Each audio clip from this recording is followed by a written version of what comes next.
салому дуруди бепоён ба кулли мухлисони барномаи дар шабакаҳои иҷтимоӣ. Фирдавси Хурсанд топ хабарҳои фазои варзиширо бароятон мехонад. Рафтем.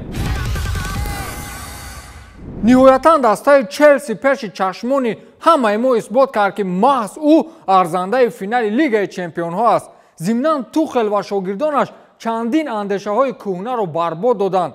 Якум, андешаи он ки гӯё Премер-лигаи Англия ҳар хеле набошад нисбат ба Ла Лига ба қавле сустар аст. Дуюм, Реал командаи асосии дунё нест. Сеюм, сармураббӣ дар футболи муосир нақши асосиро бозӣ мекунад. Чорум, онҳо беш аз ҳама дастаҳои дунёӣ дида арзандаи Суперлига ҳастанд. Инро ман дар пасманзари гапҳои баъзе коршиносони футболи ҷаҳонӣ гуфтам ки мегуфтанд Челси дар Суперлига чӣ кор мекунад? Челси баъди 9 сол боз ба финали Лигаи Чемпионҳо баргашт. Ин албатта исботи мураббии баргузида будани Тухелро нишон медиҳад. 2 сол пайҳам бо 2 дастаи мухталиф ба финал баромадан кори осон нест. Ин чиз дар таърихи футбол бори аввал аст ки ба миён меояд. Инро гуфтанд дастоварди навбатии Тухел дар фаъолияти корияш. инам пешорӯи аз миёнаи мавсим дастаро раҳбарӣ кардан ва дар муддати кӯтоҳ аз дастаи вайрону валангор кардаи Лемпард гуфтани зоти шариф як дастаи зӯртар аз кулли дастаҳои дунёӣ сохтанд. акнун мебинем ки дар финал Гвардиолаи ба қавле генӣ пирӯз мешавад ё Тухели ҷасур. дар муқобили Реал Челси бозиро кӯлан идора мекард ва ба қавли як дӯсти наздикам агар Зидан худаш ки даромада бозӣ мекард ягон фоида надошт. Зидан баъдан қоил шуд ки бачаҳои мо кӯшиш карданд аммо зур ғалаба кард. боиси таассуф аст ки ба ин қулла барои ваҳамагӣ як қадам мондан то финал мағлуб гардӣ. вақте дар даври нимниҳоӣ мағлуб мешавӣ ҷои сӯхтан надорад. фардо боз ба тамринҳо бармегардем чун бозиҳои муҳим боз дар пешанд. иброз намуда Зинедин Зидан. далели дигаре ки ҳоло мухлисони Реал дар шабакаҳои маҷозӣ муҳокима мекунанд ин ба рамзи нокомӣ табдил ёфтани Эден Азар аст. ҳар бозие ки ӯ вориди майдон мешавад Реал ё шикаст мехӯрад ё ба ягон мушкилие дучор мегардад. баъзеҳо дар аввали бозӣ Азарро дар майдон дида гуфтанд тамом корро бало зад.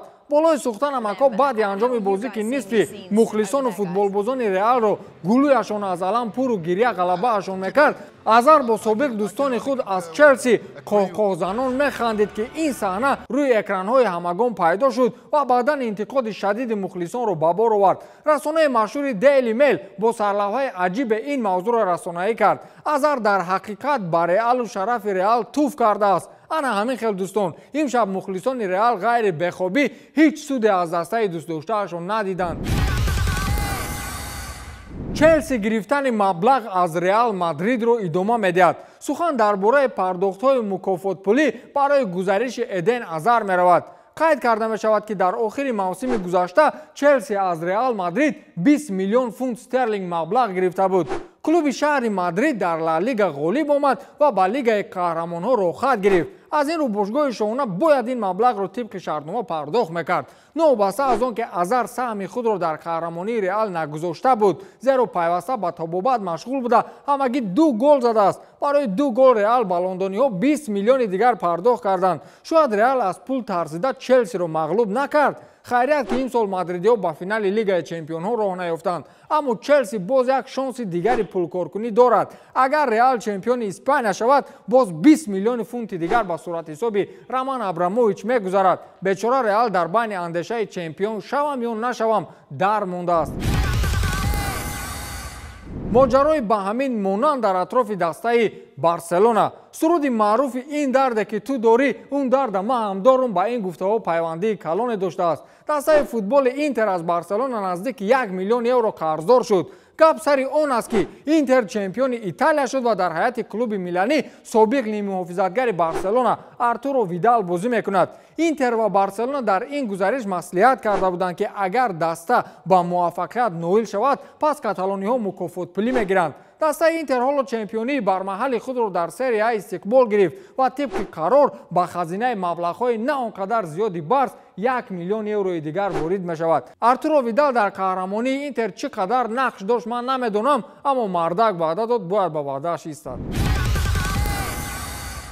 уефа ҳанӯзам гиребони дастаҳое ки суперлига ташкил карда буданд сар намедиҳад. ин ташкилоти бонуфузи аврупоӣ эълон кардааст ки ҳар дастае ки расман то ба ҳол тарки суперлига накардаанд ба муҳлати 2 сол аз мусобиқаҳои худ маҳрум мекунад. суперлига ҳамагӣ 2 рӯз умр дошт, аммо зарбаи сахт ба уефа ва фифа зад, зеро 12 клуби футболии маъруфи ҷаҳонӣ аъзои он шуданд. аммо фишору таҳдидҳо боис шуд то бархе аз онҳо аз иштирок дар суперлига даст кашанд. то ба ҳол дастаҳое ба мисоли Милан, Ювентус, Реал Мадрид ва Барселона 2 пой дар як мӯза аз ин лоиҳа даст кашиданӣ нестанд. уефа тӯли 10 рӯзи охир талош дорад ки бо ин 12 клуб ки дар фикри таъсиси суперлигаанд ба созиш бирасад. ҳама бошгоҳҳои англисӣ ва атлетико бо уефа ба созиш расиданд. интер феълан дар байни роҳ мондааст, намедонад ба суперлига равад ё дар лигаи чемпионҳо боқӣ монад. Милан, Ювентус, Реал Мадрид ва Барселона бошад. бар замми ҳамаи фишору эътирози мухлисону ҷомеаи футболӣ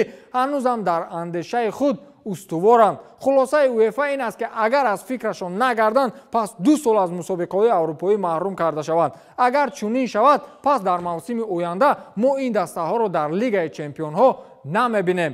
инҳо ки набошанд, лигаи чемпионҳоро чӣ тамошо кунем, чӣ не.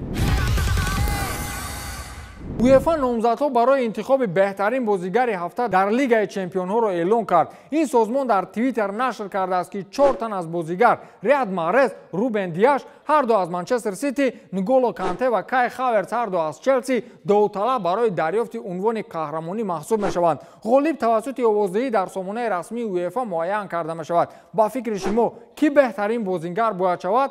ман ба ақидаи худ устуворам. Пеле беҳтарин бозингари дунёст. варзишгари муҳорибаҳои омехта аз амрико Колби Ковингтон равзгари маъруфи ирландӣ Конор Макгрегорро ки мехост бо қаҳрамони ҳозираи UFC дар вазни нимсабук Камару Усман мубориза барад, танқид кардааст. ковингтони 33 сола иқрор шудааст ки Конор Макгрегор мехоҳад ки ҳамеша дар зери таваҷҷӯҳ қарор дошта бошад. ӯ мехоҳад ки одамон гумон кунанд ки ӯ ҳанӯзам арзанда аст. агар росташро гӯям, ӯро касе дигар ҷиддӣ қабул намекунад. Макгрегор масхарабози асосии MMA имрӯза аст. ҳатто мухлисони оддӣ мефаҳманд ки солҳои беҳтарини ӯ паси сар шудааст, гуфт равзгари амрикоӣ. ин гапу гапчаҳо баъд аз он баромад ки Конор Макгрегор гуфт ки омода аст ба вазни нимёна гузарад ва бо қаҳрамони феълии ин вазн Камару Усман рақобат намояд. ба гуфтаи Шоуменио, варзишгари ирландӣ, ҷанги онҳо бо Усман то соли 2022 бояд баргузор шавад. ба ҳамин тамом, то дидор, хайр.